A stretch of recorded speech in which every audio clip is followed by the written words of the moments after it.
Good morning, students. Hope you all are fine and safe at your home. Students, last day we have discussed about the superstitious beliefs of Ur, their town system, about the comparison with Mohenjo-daro, the streets, households, drain level. Today we'll discuss the town symmetry and the trading town in a pastoral zone. So there was a town symmetry. You can see there were two graveyards found by archaeologists. So, in which the graves of royalty and commoners have been found, single graveyard, commoners and royalty, but a few individuals were found buried under the floors of ordinary houses.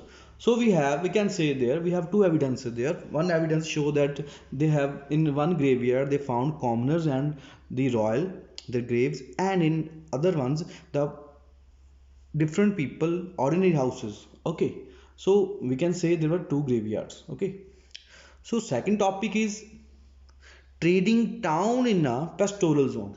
Student, the royal capital of Mari, known for its agriculture.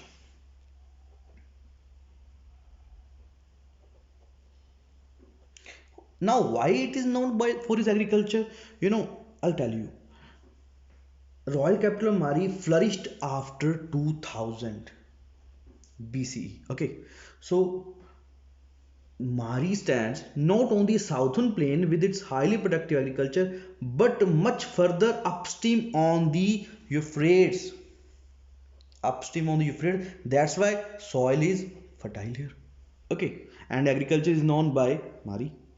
So, some communities in the kingdom of Mari had both farmers and pastoralists.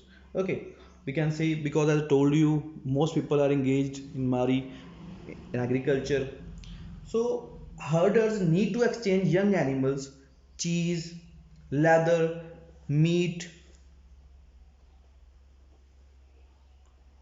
Okay, yet at the same time they have a conflict by shepherd and herdman. Actually, a shepherd may take his flock to water across to a sound field.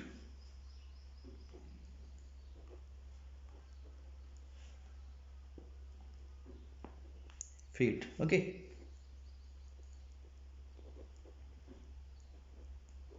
fine. Herdsmen, being mobile, can raid agriculture village and seize the stored goods because they don't have a particular place. So herdsmen seize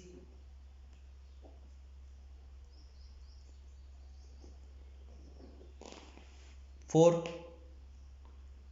food. Okay, and crops were ruined by them. Herdsmen, as I told you, settled groups may deny pastoralists access to river and canal water along a certain set of paths. So we have the evidence of river and canals. Okay.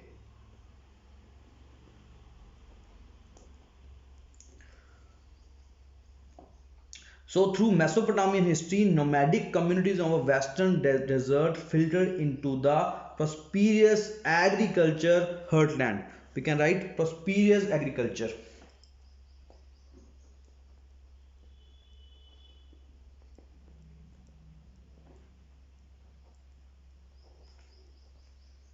Agriculture.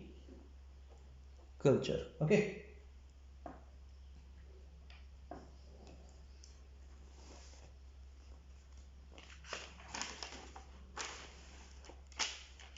Now we'll talk about a few gained. So students, such groups who would come in the herders, harvest laborers or hide soldiers,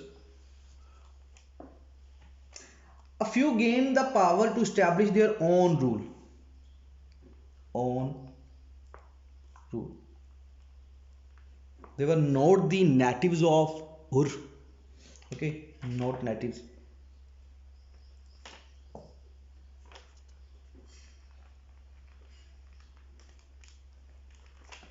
Fine. So who are these people? The looters. Okay. So these included the Akkadians. I'm talking about a few gained power, not the natives of the Ur. Okay, Akkadians, Amorites,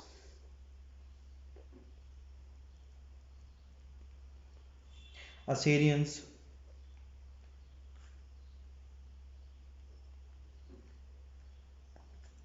and Armenians.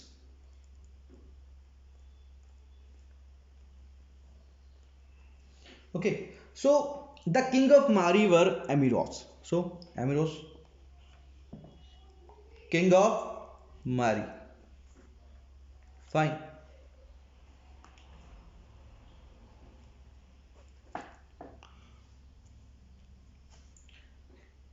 They are the original inhabited, as I told you, because they are the not natives of the people. They are respected not only the gods of Mesopotamia but also raised a temple at Mari for Dagon, their god.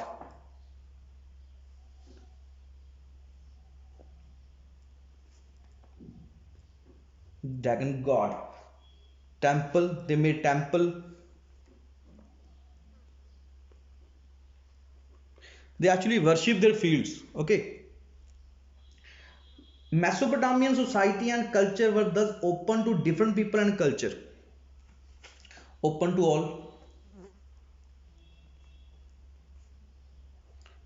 Worship of step.